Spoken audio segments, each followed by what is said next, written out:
Meski belum ada keputusan resmi, Partai Keadilan Sejahtera, PKS, telah memberikan sinyal kuat bahwa mereka akan mendukung Ketua Umum Partai Kebangkitan Bangsa, PKB, Muhaimin Iskandar sebagai bacawa pres bagi Anies Baswedan. Hal itu terlihat dari kehangatan yang terjalin saat jajaran koalisi perubahan yakni Partai Nasdem dan PKB bersama Anies dan Cak Imin mendatangi kantor DPP PKS di Jakarta pada Selasa, tanggal 12 September tahun 2023. Bahkan, dalam pertemuan itu turut dikumandangkan lagu Ya Lal Waton, yang identik dengan Nahdlatul Ulama sebagai ormas Islam terbesar di Indonesia dan basis massanya PKB.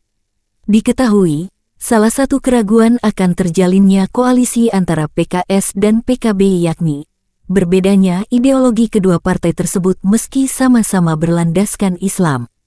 PKS merupakan partai Islamis yang berbasis gerakan tarbiyah, sedangkan PKB partai Islamis tradisional yang berbasis Nahdlatul Ulama.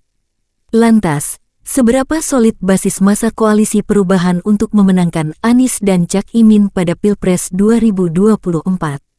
Pengamat politik Universitas Al-Azhar Indonesia, UAI, Ujang Komarudin mengakui bahwa basis massa PKS dan PKB jelas berbeda. Bahkan, tak jarang saling terjadi gesekan. Basis massa PKS dan PKB di bawah memang jauh berbeda, sering bertengkar, sering berkonflik dan itu sebuah kenyataan di grassroots, akar rumput, kata Ujang saat dihubungi, Rabu, tanggal 13 September tahun 2023. Hal itulah yang harus menjadi pekerjaan rumah, PR, bagi para elit kedua partai itu termasuk oleh Anies Baswedan dan Cak Imin untuk meyakinkan para basis massa mereka.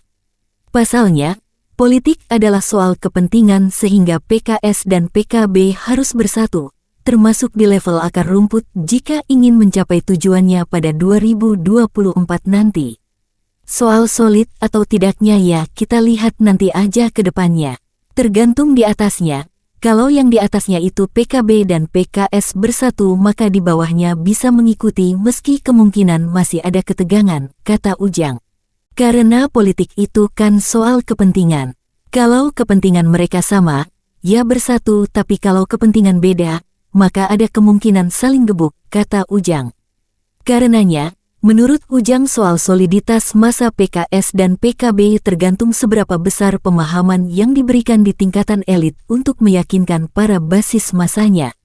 Kita lihat aja ke depan bagaimana tim ses termasuk Anies, Cak Imin dan koalisinya bisa memastikan pendukungnya di bawah untuk bersatu menjaga soliditas, kata Ujang.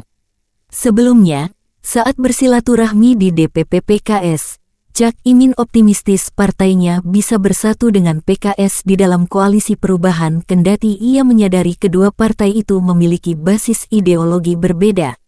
PKS dan PKB memiliki kelebihan dan kekurangan masing-masing di dalam basis dukungan. Tentu, justru perbedaan inilah yang akan saling memperkuat dan, insya Allah, menjadi modal pemenangan pasangan ini, kata Cak Imin. Dia mencontohkan bagaimana PKS dan PKB sudah sering bekerja sama di DPR. Perbedaan-perbedaan yang tidak penting, kami songsong masa depan untuk cepatnya terwujud pembangunan yang adil makmur dan sejahtera, ujar Cak Imin.